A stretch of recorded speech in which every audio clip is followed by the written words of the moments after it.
Hey guys, welcome or welcome back. Thanks so much for joining me. Today we're going to do a deep dive into the wonderful world of gradient maps.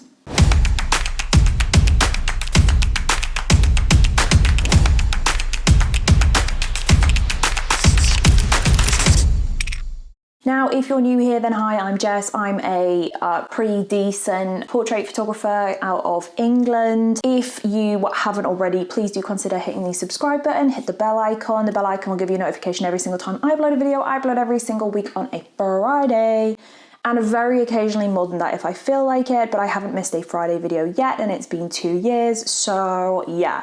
This week actually is the birthday of the channel, so happy birthday to us. If you want to do us a solid, then do you know what? Don't send me anything, don't send gifts, we don't need any of that, but please consider sharing this video with your friends, share it with your community, because really that's the best thing that you can do for us. Give it a share, okay? That's like what I'm gonna say. Also, comment down below with your thoughts on the last 2 years. That would be great. It's been a fun COVID-filled ride. So, gradient maps. What is a gradient map? That's where I'm gonna start, and then we're gonna go through some examples, and then we're gonna go through some specific stuff to be aware of. So, that's what we're gonna do today. If you're an MTog, our premium member community online, then you guys have got, along with this video, an additional little bits and pieces. You've got some preset gradients that I've created for you, including a gradient applicator action. So feel free to go and have a play with that if you want to. It'll be linked in the blog post below. Just go to the MTog area, and if you're logged in, it will be there. So I feel like I've said so at least 20 times already in this video. Anyway, let's move on. Like I said, I'm gonna go through what is a gradient map. We're gonna be using this adorable little picture here of a little Mac. We met Mac just whilst we were out with Beanie. It was raining quite heavily, and we just captured this shot of him sat on the side of Beverly Minster, which is obviously a really old building. And this is just the shot of Mac. You can see the rain coming through here. We've got rain going on. And it's a perfectly fine image, but it doesn't really have much atmosphere. It doesn't have grit and edge and, you know, those things. So those things are really easy to do with gradient maps, and that's why I wanted to walk you through this one today. It's been requested so frequently in the request box. Thank you for popping those requests in there, that it's really high time we did it. So second birthday, why not? This is where we're going to start. So if you're brand new to Photoshop and it kind of terrifies you, please consider going ahead and having a look at the Photoshop Basics video, which I will link above. And if that's not enough and you're still like, don't know what to do, then,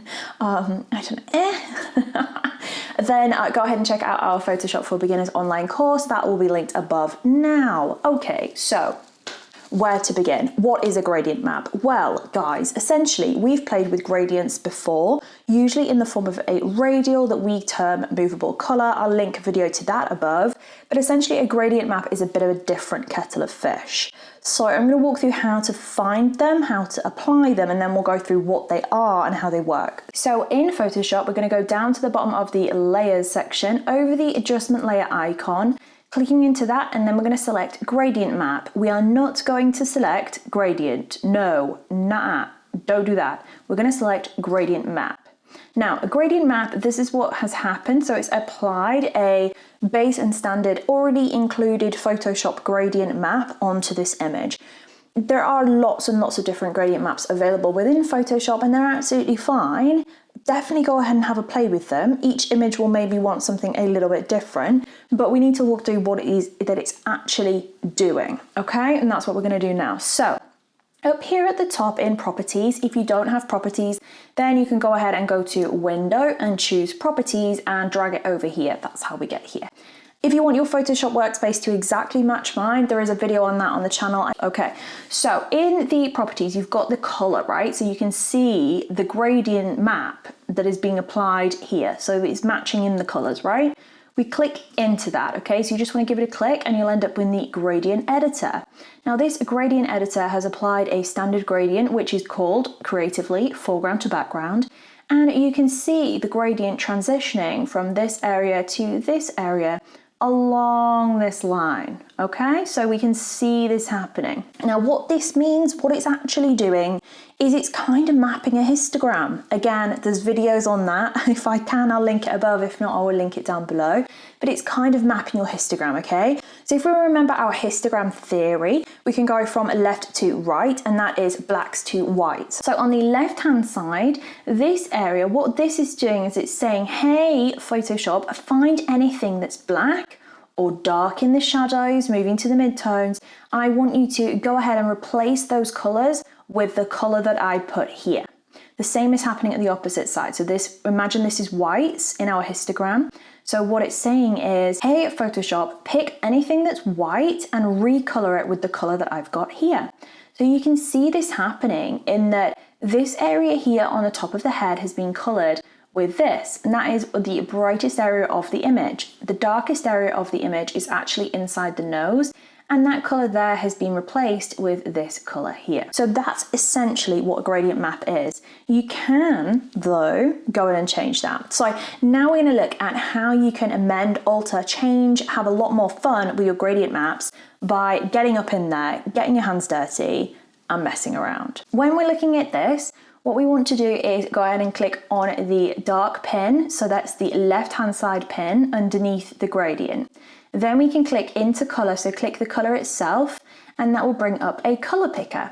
When we're in the color picker, we can then go ahead and click and pick any color. If you're applying these gradient maps as they look here, then try and make sure that you keep your dark color, the one at the left, in quite a dark tone, okay? And then the same in reverse for your light tone, so make that a light color. So in this dark one, what we can do is map to a deeper, darker blue, right? And it's gonna go through, replace all of the dark areas with this color.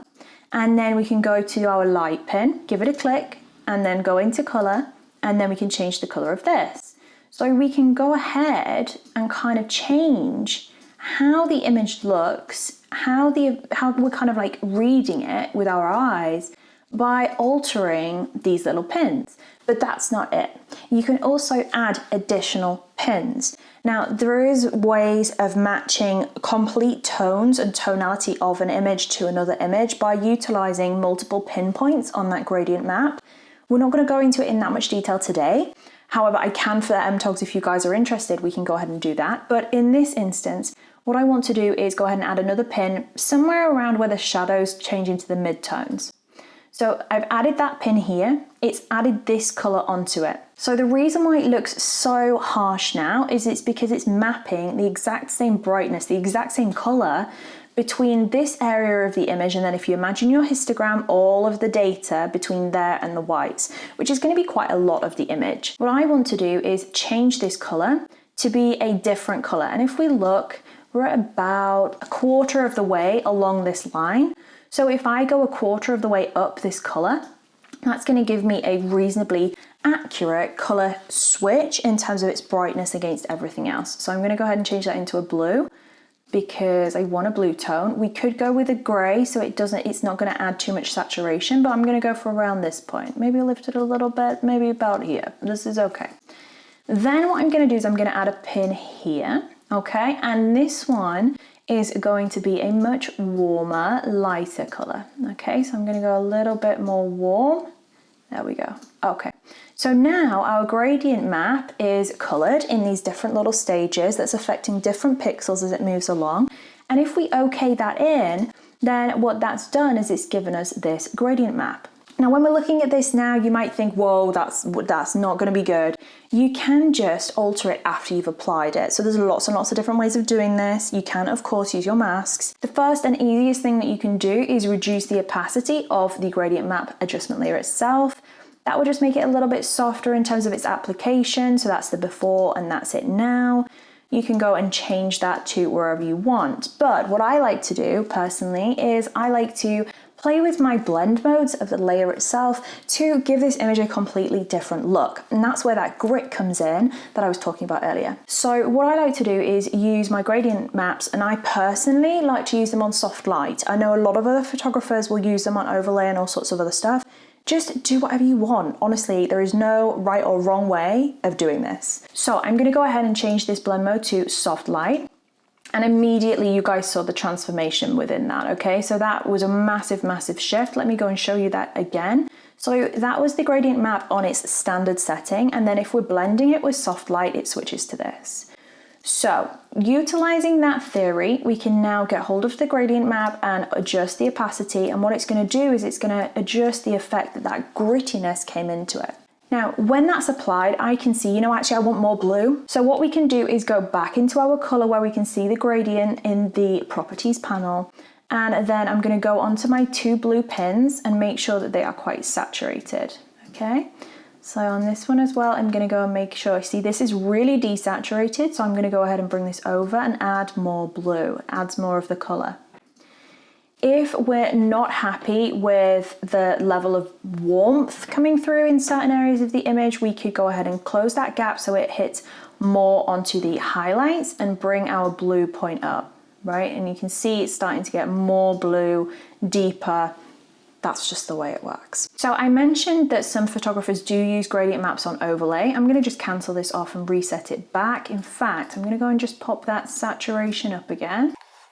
And the difference between soft light and overlay is actually quite extreme. So overlay is a harsher version of soft light, easiest way to describe it. I have discussed blend modes before, but if we go to overlay, you can see that it adds it in kind of a really extreme way. There's nothing wrong with that. I would just really recommend turning the opacity down on it so that it's a little bit softer in its approach. However, as I've said, I prefer soft light, so I'm just going to leave it like this. Now, there's one thing that I need to remind you all, especially because I know a lot of you guys photograph animals. Animals have got different colored coats. What you don't want to do is alter significantly the color of the coat on the lighter area. So what I would do here is, because if we zoom in on little Mac here, we can see that if we turn this gradient on and off, the blueness is being added to these darker areas, right? We can see that they've gone deeper, darker. This is very blue and his nose is blue. What I would recommend doing is going ahead and using your mask.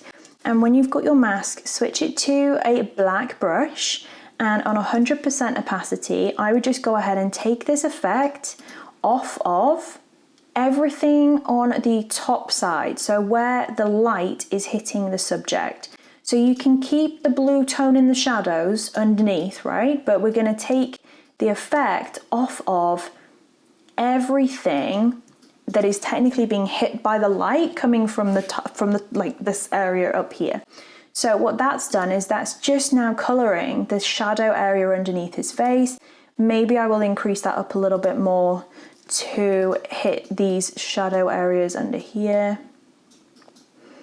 just so that we've got that effect really coming in there. Could potentially do a little bit on the lower sides of the eye, but that is fine. So he does blend and fit within that scene, but it's much less destructive on the color of his coat and his markings. So if this was a black Labrador and you didn't touch the dog would be blue. And it's fine for the shadow areas to be blue if that's the tonality that you're wanting to go with, but if the dog is blue completely, then it just looks like you got your white balance wrong, which isn't good. So guys, that is gradient maps. Hope you guys enjoyed this video. The best thing that I can recommend is just go and have a play. Honestly, there are so many different opportunities. I'll pop some examples in here because I think it does some really nice things. When you've got bokeh in the background, you can make it super, super rich and orange by just having a play. If you've got any questions related to this video, please do go ahead and drop them down in the comments box below. Find us elsewhere on the internet, and yeah, happy birthday to that photography spot, and I'll see you all again really, really soon.